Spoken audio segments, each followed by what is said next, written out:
Gente, eu adoro falar das nossas emoções e da nutrição. O primeiro vídeo que eu gravei para o YouTube se chama O Cérebro e o Comer. Naquela época, eu falei da relação entre o nosso cérebro, nossas emoções e a nossa alimentação. Agora, eu vou resgatar um pouquinho esse assunto para que a gente possa falar do assunto de hoje, que é a relação da meditação com a melhora do funcionamento do nosso trato gastrointestinal.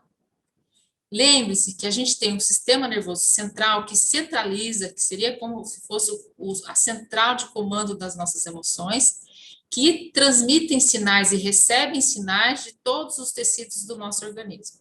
Nós temos várias regiões lá, regiões do hipotálamo, pituitária, do córtex cerebral, são diferentes neurônios que atuam em conjunto de uma forma interligada para responder aos estímulos que a gente recebe no nosso ambiente e também daquilo que acontece no nosso metabolismo.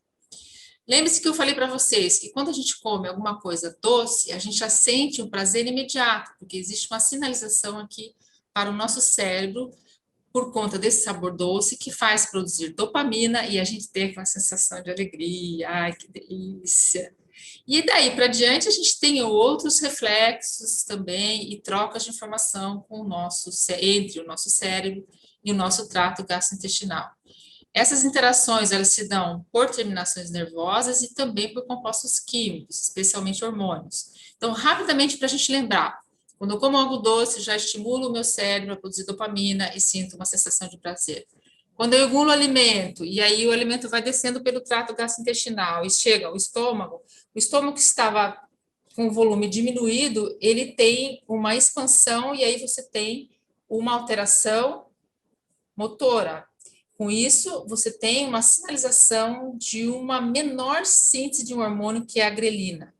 Diminuindo a síntese da grelina, aquele estímulo da grelina que estava sinalizando o seu cérebro para você comer porque você estava com fome, ele diminui. A partir daí, outros estímulos vão acontecendo. Você está somente alguns. Bom, quando o alimento, então, vai saindo daquele estômago e vai esvaziando e vai transitando para o intestino, ele vai produzindo estímulos de produção de outras substâncias que também vão sinalizar o cérebro de que você está ficando satisfeito. Eu vou citar um aqui, o GLP-1, que é bastante famoso. Aqui também são produzidos outros hormônios que se comunicam ou peptídeos. As coisas que vão para o nosso sangue, os nutrientes que vão para o nosso sangue também sinalizam. Então, quando o alimento está transitando, ele estimula uma série de enzimas e hormônios para a digestão e a absorção dos nutrientes. Quando esses nutrientes vão para o sangue, eles chegam nos tecidos. E nos tecidos, a gente também tem produção de substâncias que vão sinalizar o cérebro para a gente parar de comer. Por exemplo, quando a gente come, os nutrientes vão para o tecido adiposo, especialmente a glicose. Com isso, o tecido adiposo produz leptina. A leptina cai na circulação e vem sinalizar o cérebro de que você está satisfeito. Não é só a leptina, tem outros tantos. Tem, por exemplo, a insulina e outros peptídeos. Como a gente está revisando só, eu já falei rapidamente para vocês lembrarem disso. Então, existe uma comunicação entre o nosso cérebro e a nossa alimentação. E essa comunicação é afetada pelas nossas emoções. Então, quando eu tenho depressão, ansiedade, eu posso modificar essa comunicação e sentir mais fome, sentir mais vontade de comer, na verdade, por conta dessa ansiedade, por exemplo. Sentir menos vontade de comer por causa da depressão. Além disso, hoje já se sabe que existe de 30% a 50% das pessoas que vão até o gastroenterologista para relatar alguns sintomas, essas pessoas não têm um diagnóstico definido por um exame laboratorial ou por um exame de imagem, por exemplo. Elas não têm definido que tem gastrite porque tinha lá uma bactéria chamada H. pylori, então fez o teste e deu positivo para essa bactéria. Elas não têm o teste positivo de uma imagem que foi feita e tem lá um tumor que está alterando esse processo digestório. Por exemplo, ela tem uma alergia, faz alguns testes de sensibilidade, faz alguns exames de sangue e não detecta essa alergia. Então, não há esse diagnóstico baseado nesse tipo de abordagem. Essas pessoas têm essa doença que é chamada de doença gastrointestinal funcional. E ela, então, é relacionada com as nossas emoções, muito comum entre pessoas ansiosas e depressivas. Nesse sentido, o médico vai indicar que você vá procurar um profissional que vai tratar das suas emoções, como um psiquiatra e um psicólogo, por exemplo. Mas você também deve procurar o auxílio do nutricionista e procurar algumas práticas que possam melhorar a sua qualidade de vida. Quais são esses sintomas? Aquela sensação, por exemplo, que muita gente já deve ter tido, como se tivesse uma bola que fechasse aqui o esôfago, na hora de engolir parece que tinha uma bola, não consegue comer. Pessoas que têm a sensação de regurgitação, falam que está geralmente as pessoas falam estou com azia, né, que tem um pouco de queimação no estômago, e tem o refluxo gastroesofágico, então volta o conteúdo ácido do estômago e queima um pouquinho aqui. Pessoas que têm gases, distensão abdominal, a barriga incha quando come, dor, cólicas, flatulência, né, gases, e principalmente pessoas que têm obstipação, o intestino fica preso. Tudo isso pode estar relacionado com as suas emoções. É claro que eu devo repetir sempre aqui, tudo que eu falo no canal tem uma responsabilidade de levar até vocês a noção de que vocês sempre que tem um sintoma ou algo que limita a sua qualidade de vida, deve procurar um médico em primeiro lugar. Nesse caso de hoje, da nossa discussão, nós estamos falando desse grupo de pessoas que não tem os diagnósticos que eu citei ou outros, e tem esse diagnóstico específico dessas alterações gastrointestinais mediadas pelo emocional. Então, é desse caso que nós estamos falando. E por isso que eu vou entrevistar hoje o André. O André, ele tem uma história interessante, porque ele foi buscar a meditação para melhorar uma condição em uma determinada fase da vida dele. A partir daí, ele passou a praticar a meditação e perceber os seus benefícios, e por isso passou a ser um estudioso na área, e hoje participa de grandes grupos de meditação, e vai dar essa entrevista para a gente, ensinando, inclusive, como melhorar o trânsito gastrointestinal, melhorar esses sintomas que eu acabei de citar, que já estão disponíveis na literatura, para que vocês possam exercitar um pouquinho isso. Bom dia! Nós estamos aqui com o André Luiz Matos, que veio conversar com a gente hoje sobre meditação. Bom dia, André, muito obrigada por ter aceitado o convite para vir conversar com a gente no nosso canal. Bom dia, Regina, bom dia a todos que estão nos assistindo. Obrigado pelo espaço. Então, eu comentei agora, a gente estava comentando antes da entrevista, né? Vocês já estão notando a diferença do meu ritmo e do ritmo do André, né? Que consegue ter essa tranquilidade para conversar, né? E hoje a gente vai falar muito sobre isso, né, André? Falando nisso, eu vou te fazer uma primeira pergunta. Muita gente acha que quem medita é aquela pessoa que não tem problemas, que está sempre respirando tranquilamente, uma imagem bucólica, que mora lá no pé da montanha, né? E as pessoas passam, muitas vezes até a mídia passa essa mensagem, né? E eu queria perguntar para você, André, para quem que é a meditação? É isso mesmo? É isso mesmo. Bom, né, a meditação é isso, é você aceitar o que vem, né? Uma gatinha acabou de passar aqui, tudo bem, é isso aí. Então a gente tem aquela imagem de que, né, isso é só para quem é monge, é só para aquelas pessoas que vivem em retiro e não tem problemas financeiros. Não, não, na verdade, a meditação é a nossa natureza. A gente ouve muito no meio dos cursos, né, de meditação. Ah, mas a meditação não é para mim. Ah, mas eu não consigo meditar. É porque as pessoas têm uma imagem errada do que efetivamente é a meditação. A meditação nada mais é do que um encontro consigo mesmo, a observação, muita de autoobservação, mas é uma autoobservação positiva e não aquela coisa de ficar extremamente preocupado se está fazendo certo, se não está, se tem barulho, se não tem. Não é sobre isso. A gente vai falar um pouco mais sobre isso, mas é para todo mundo, está acessível para todo mundo, não tem uma pessoa que não possa meditar. Até no trânsito a gente pode meditar, a gente vai chegar lá. Perfeito, interessante essa observação que você fez, André, até no trânsito a gente pode meditar. Porque também tem essa ideia de que eu tenho que estar num lugar absolutamente silencioso e que não pode passar nada pela minha cabeça. Então, muitas pessoas se interessam pela meditação e começam a meditar e dizem, eu não consigo, porque os pensamentos continuam na minha cabeça, porque elas têm a ideia de que não pode, que tem que estar com a mente vazia.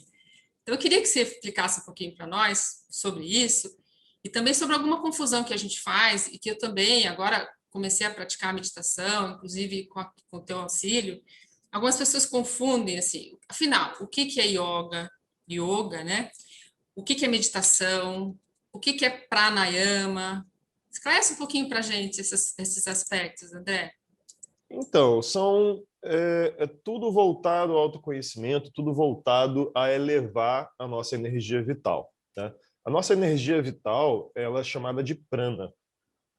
Então, a gente tem a meditação, que é a gente parar de gastar energia fazendo ações. Meditação se resume a três coisas: eu quero nada, eu faço nada e eu sou nada, né? Então, durante você se colocar na posição na posição interior, né? Não na posição física, da meditação, você vai se deixar guiar por essas três coisas.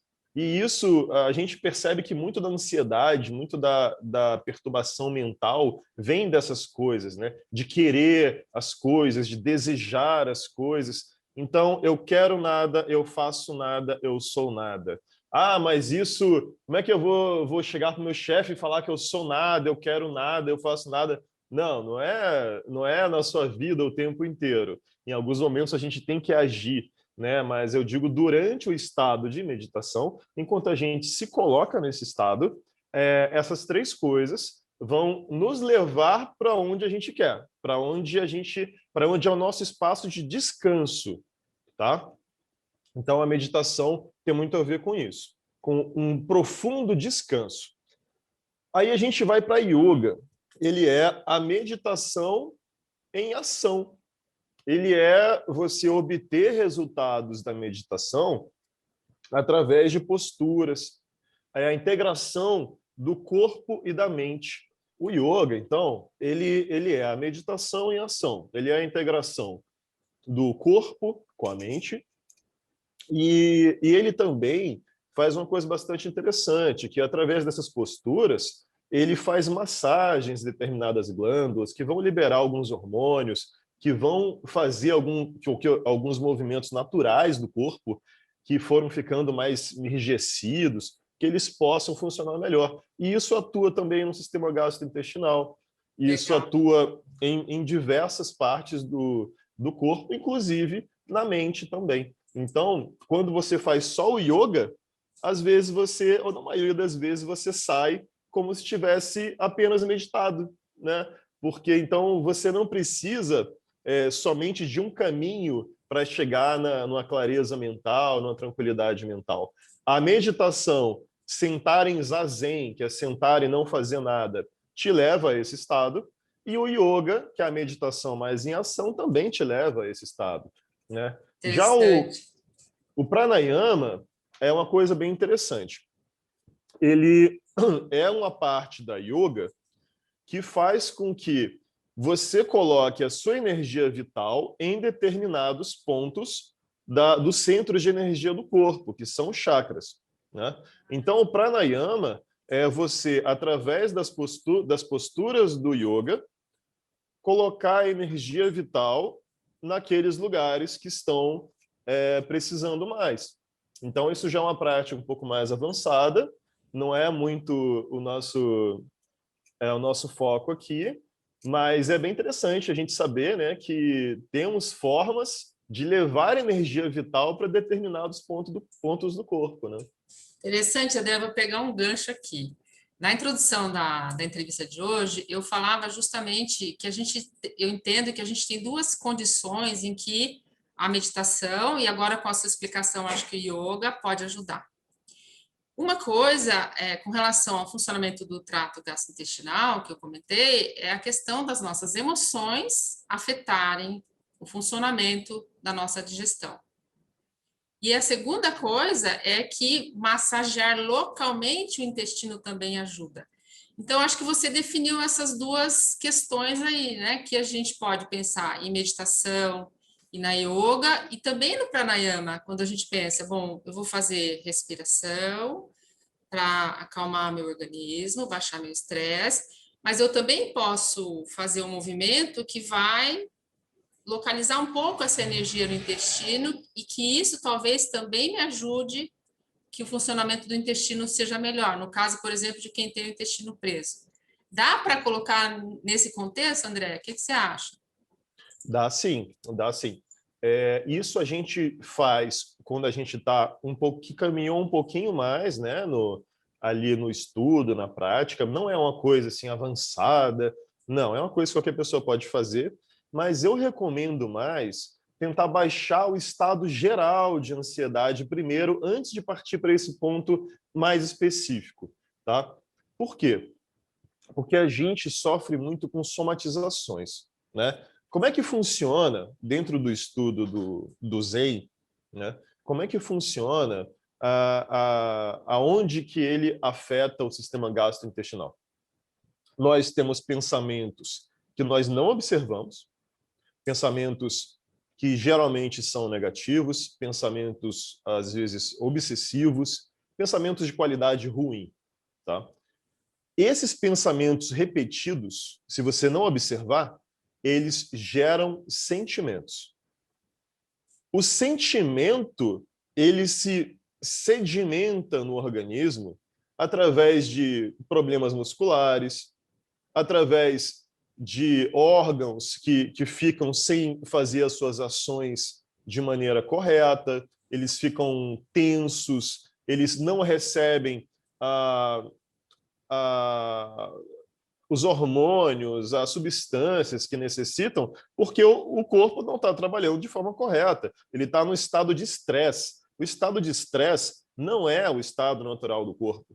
Então, é natural que um corpo em estado de estresse não vá conseguir realizar suas funções de maneira ideal, natural. Isso inclui o, o trânsito gastrointestinal, isso inclui você conseguir dormir bem, você ter uma boa memória. Então, tudo isso é afetado pelo estresse do organismo como um todo. Aí Perfeito. entra a meditação, entra na autoobservação do pensamento, para que esse pensamento não vire um sentimento e não vá somatizar no corpo.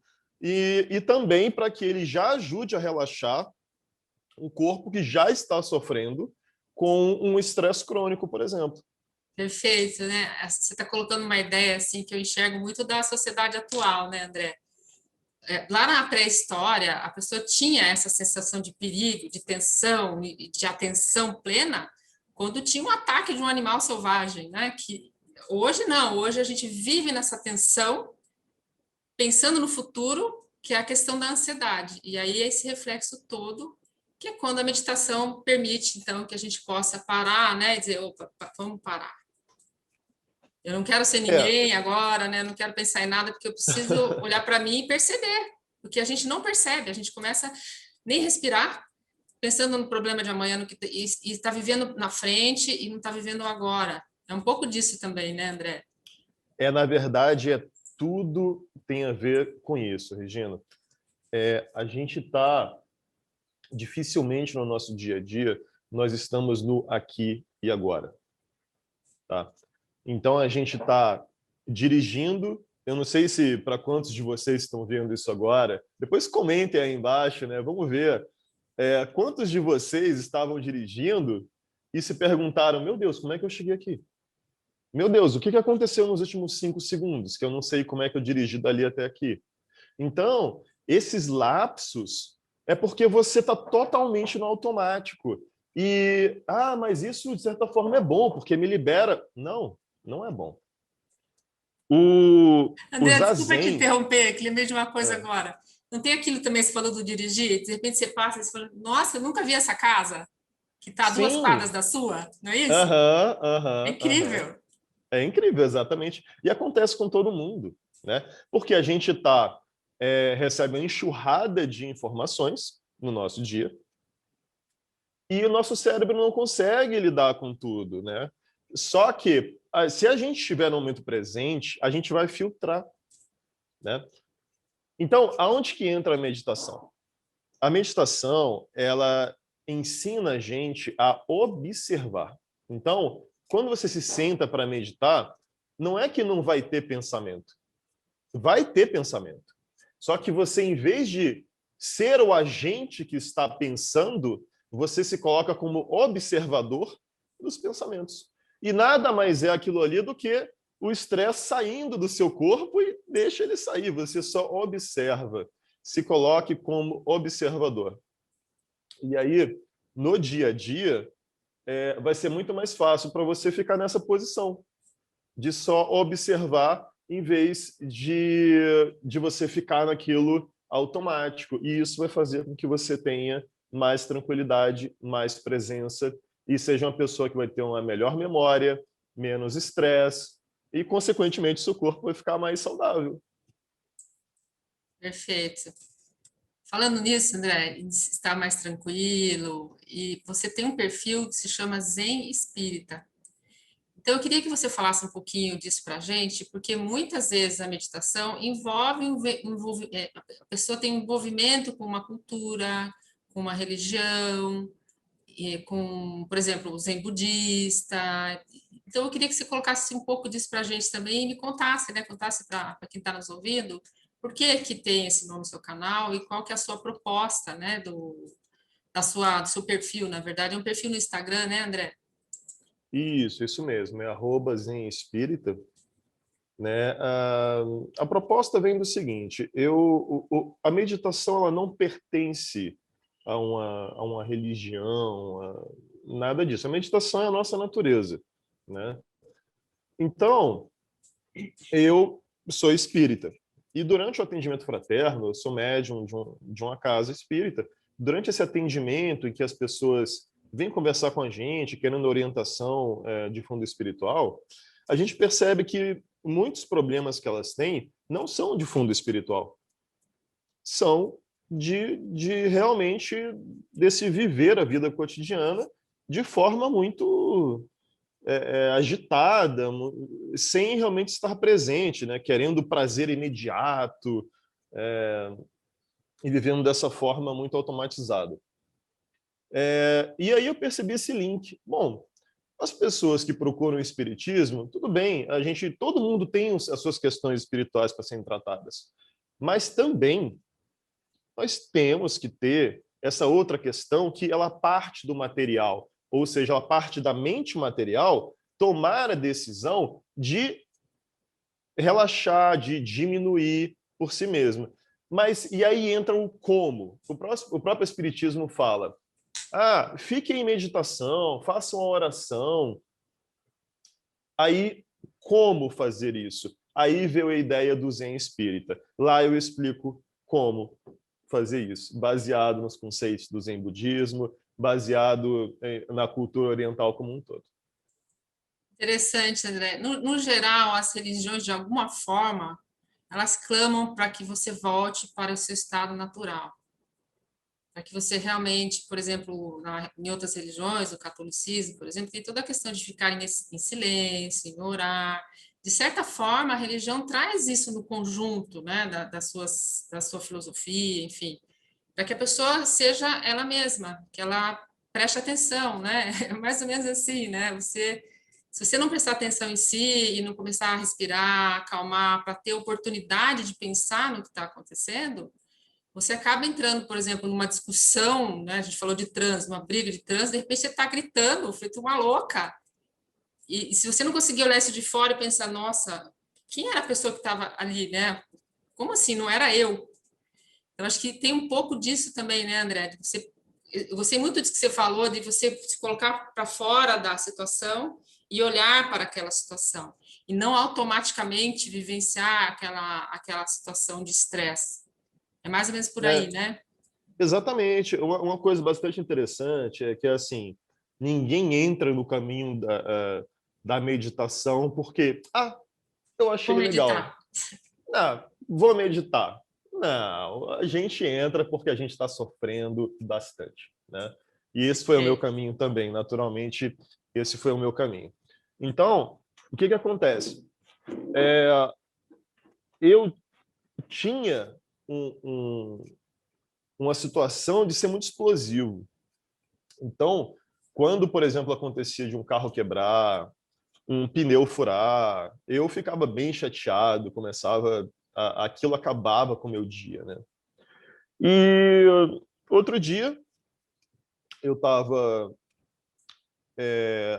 descendo uma estrada aqui a uns quilômetros da minha casa e eu resolvi mostrar uma coisa para minha namorada no câmbio e no câmbio automático e simplesmente o câmbio quebrou. Ele quebrou o câmbio. O carro não sai mais do lugar. E era um sábado, tipo assim, quase 6 horas da tarde. Então a gente não tinha como tirar o carro de lá e tinha que esperar aí umas 2 horas. E você imagina um câmbio quebrado, meu Deus do céu, quanto vai ser esse conserto e tal. Aí a minha reação, eu comecei a me observar, né, que já vira um hábito, né, essa questão da observação.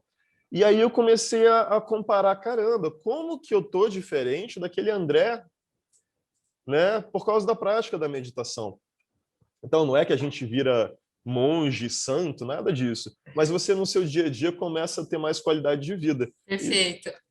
Então, André, vamos tentar, é uma coisa que eu coloquei para os ouvintes, né?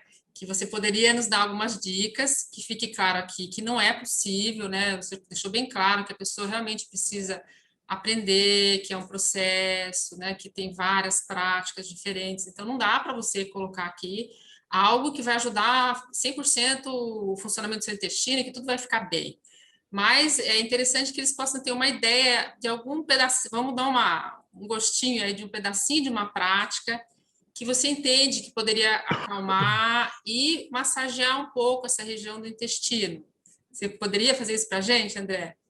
Claro, claro. Bom, duas coisas. Eu vou colocar. Tem muita coisa lá no canal que a gente vai estar colocando, né? Isso, eu vou colocar ali na descrição, o pessoal vai poder acessar lá e explorar melhor. Mas uma delas, para ter uma. Lá eu explico como meditar, o que é a meditação de um ponto de vista mais prático, né? E tudo mais. Mas alguns exercícios respiratórios, um deles tem a questão da massagem e o outro é só realmente para você baixar um pouco o nível de estresse generalizado, que também vai auxiliar nessa questão do gastrointestinal, tá? Perfeito. Então, basicamente o seguinte, o ritmo do ciclo da respiração, né? É comprovado cientificamente que quando você expira mais tempo do que você inspira, você ativa o sistema nervoso parasimpático, que vai fazer com que o coração bata mais devagar, que vai diminuir o cortisol, que Perfeito. logo você vai entrar no estado de tranquilidade maior automaticamente, tá? Perfeito. Então, você faz o seguinte, você inspira 4 tempos, ou 4 segundos, quanto for natural para você. Então, inspira 4, aí você segura 4, expira 6, ou seja, mais do que você inspirou, segura 2 e repete. Inspira 4, segura 4, expira 6, segura 2 e repete, né? Você faz isso durante algum tempo, 5 minutos. Se 5 minutos for muito, 1 minuto, 30 segundos. Por quê? Porque tem muita gente que está muito acostumada a respirar de forma errada, respira pela parte de cima do, do pulmão, e isso faz com que aumente o estresse da pessoa. Esse é o próximo ponto que eu vou entrar, que é a segunda prática, onde existe a massagem, né? Então, bom, vamos lá. Como é que é a respiração diafragmática?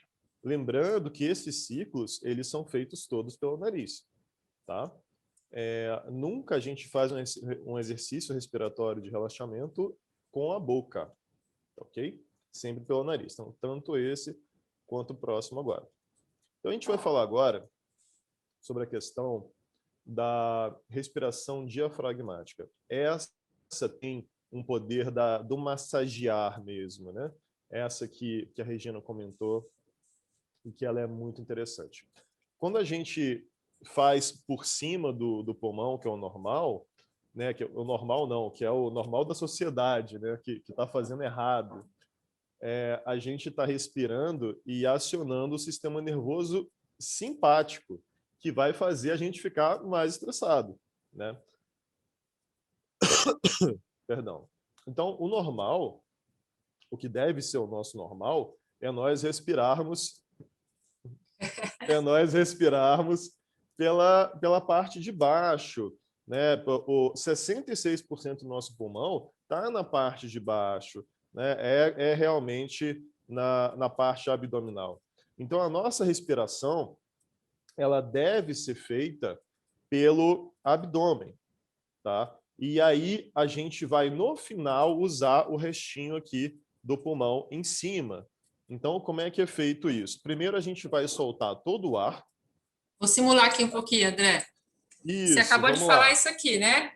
A respiração não Isso. é Você vai, vamos aqui, soltar, ela é vamos aqui. soltar. Isso. Primeiro a gente vai fazer o seguinte, vamos tirar todo o ar de dentro do pulmão, começando de baixo para cima. Vamos tirar tudo. Vamos apertar o umbigo, retirando o ar de baixo. Vamos retirar aqui do lado e vamos retirar aqui de cima. Então, a gente fica com o pulmão completamente vazio, tá? Aí agora, na hora de encher o pulmão, a gente vai fazer a respiração diafragmática. Como? A gente vai começar enchendo o pulmão pela barriga, pelo umbigo, vamos enchendo ele pelo nariz, né? Você vai preenchendo as laterais, as laterais do pulmão também, e por último você chega gentilmente no peito, não precisa encher muito o peito, justamente para a gente não ter essa questão de ativar uma área que a gente não quer ativar. Na hora de expirar, é a mesma coisa. A gente vai expirar começando pela parte de cima, depois pela lateral e, por último, pelo umbigo. Então, a gente vai sempre usar, nesse caso, o pulmão todo, tá? Então, peraí, André, deixa eu ver se eu entendi aqui. Então, aqui, eu vou. Quando eu inspiro, eu. E quando eu expiro, Inspira. eu. Isso, Então, exatamente. Se a gente quiser fazer uma coisa mais relaxante, essa que eu passei agora é uma que vai mexer com todo o seu pulmão. Ela tá. é de atenção plena, vai mexer com tudo. Mas se a gente quiser focar apenas no relaxamento, a gente vai mexer apenas o abdômen, tá? Então a gente vai expirar encolhendo o abdômen e naturalmente quando você expande o abdômen, o ar entra. Naturalmente, você pode perceber que quando você expande o abdômen, Verdade. o ar naturalmente entra, você não precisa puxar, né? E Legal. aí, você percebeu? Aham. E você não precisa encher o pulmão na parte de cima. Porque a gente tem essa respiração curta aqui na parte de cima, mas essa parte de cima é onde ele ativa o sistema simpático que justamente causa o estresse, que aumenta os hormônios do estresse. Enquanto que se a gente faz pela parte de baixo, pelo umbigo, por essa região aonde a gente está massageando também o gastrointestinal, a gente está ativando o sistema parasimpático. Isso tem estudos que mostraram essa relação, tá? Sim. E é por isso que eles estavam imaginando, gente, por que quando você medita, você respira pela mais focado no abdômen, você tende a relaxar mais, né? Então é por isso. É Legal. questão de concentrar a respiração no local que Ô, vai André, te relaxar. então começa esvaziando, né? Começa? Começa esvaziando, começa Depois. esvaziando, começa esvaziando, e você pode inspirar pela própria. Você só solta apenas a barriga. Quando encheu aqui, parou aqui no diafragma, tá bom, já começa a tirar novamente. Não precisa inflar o peito, Chegar tá? aqui. Legal. Essa primeira que eu passei, ela é para fazer um detox. quando você quer, você tira do peito, tira daqui na lateral, você quer esvaziar completamente o pulmão. Essa é uma técnica de yoga para você fazer uma limpeza completa no sistema. Mas para o relaxamento, apenas a Só aqui respiração embaixo. do abdômen já basta. Então, no começo, estava lembrando da minha professora de dança, que às vezes ela usa a mão para a gente perceber o que a gente está fazendo. Acho que no início a pessoa pode fazer isso, né, André? Sentir, né? Pode, Bom, o que eu estou fazendo? Estou sim. esvaziando? Sim, Eu não vou fazer exatamente. isso, né? Mas só para o pessoal entender, né? Sim, sim, Eu tô respirando, ela exatamente. sentir, né? Porque e a pessoa ainda vai ter uma sensação de, eu quero respirar, parece que eu não estou respirando aqui pela caixa torácica. Só que essa respiração pelo peito, ela requer muito mais esforço do Exato. que a respiração natural. Se Vou você puxar olhar aí, um bebê respirando, ele respira pela barriga. puxar o gancho aí, André, porque às vezes a pessoa pode sentir um pouco angustiada quando começa, né? É normal, né? Porque Sim. você começa a lutar, você estava tão automatizado e ficar respirando aqui que você às vezes fica um pouco ansioso quando começa a treinar a respiração, mas é normal, né, André? É super normal. Por isso que eu falei na outra. A gente pode até unir as duas coisas, né? Coloca 4 tempos inspirando, 4 parado e 6 expirando, fazendo pela barriga. A gente pode unir os dois, tá? Não Legal. há, na verdade, potencializa. Mas aí a pessoa pode chegar, mas eu me sinto com falta de ar e tudo mais. Tudo bem. Quanto mais você. Olha isso aqui, presta bem atenção nisso, quem está vendo a gente, para você não desanimar, porque é exatamente isso que acontece. Quanto mais difícil é para você, mais você está precisando disso. André, eu tenho que Tá? contar isso para os ouvintes agora, né? Eu participei de um grupo que o André orientou a eu participar, né? E no começo eu sentia essa aflição. E aí eu falava com o André, André, não estou aguentando, está muito difícil, né? Eu vou vou fingir, vou dizer para a professora que eu estou fazendo, mas não vou fazer. Porque a gente realmente tem um pouco essa transição, né? Mas depois é muito bacana. Eu estou assim cada vez melhor, assim, sou grata, André, né? Aproveitar para agradecer aqui publicamente, porque realmente tem me ajudado muito, Que isso. né? Muito legal. O mérito é de quem busca, né? Se você buscou, você levou esse presente para você, né? E daqui a pouco alguém vai te procurar pelo mesmo motivo, porque vai ver que você está reagindo diferente às coisas e quer também um pouco dessa paz, dessa tranquilidade que está acessível para todo mundo, né? Talvez as pessoas não tenham percebido muito isso, né? Porque dá para perceber que eu sou mais acelerada aqui, né? Mas é porque as pessoas não me viram antes, né? Que eu era muito mais acelerada. Então a gente vai melhorando, Não, né, e André? também você vai se auto-observando em primeiro lugar, né? Exato. Você sabe o que você sente. Então, às vezes, por fora você está igual, mas por dentro você está muito mais Mas é tranquila. verdade, E verdade. não tem problema você, no seu exterior, ser uma pessoa mais... Eu sou uma pessoa mais agitada, assim. Mas na hora que eu estou meditando, e logo depois, eu fico completamente zen, Muito tá? legal. O zen não é você ser aquela pessoa que fala devagar o tempo todo. Não é isso. É você viver bem, né? Perfeito. Então, complementando o que eu estava falando, a questão da meditação, quanto mais difícil for para você essa autoobservação, quanto mais difícil for para você a questão da respiração mais consciente, mais você vai se beneficiar dessas práticas. Isso só Perfeito. quer dizer o quanto você está distante do seu natural. Perfeito. Então, gente, vamos lá. Vamos praticar. Adorei, André. Pena, dá para a gente falar horas aqui, mas aí a gente não tem essa possibilidade, né? Quero te agradecer muito por ter conversado com a gente, para conversar um pouco mais com o André através do seu perfil no Instagram e vão poder ter a oportunidade de pensar sobre isso. Espero que vocês tenham gostado. Obrigada novamente, André, e a gente Muito encerra hoje, então, a obrigado. nossa entrevista. Obrigado pelo espaço, Regina. Um abraço. Abraço. Tchau, Tchau, tchau. tchau.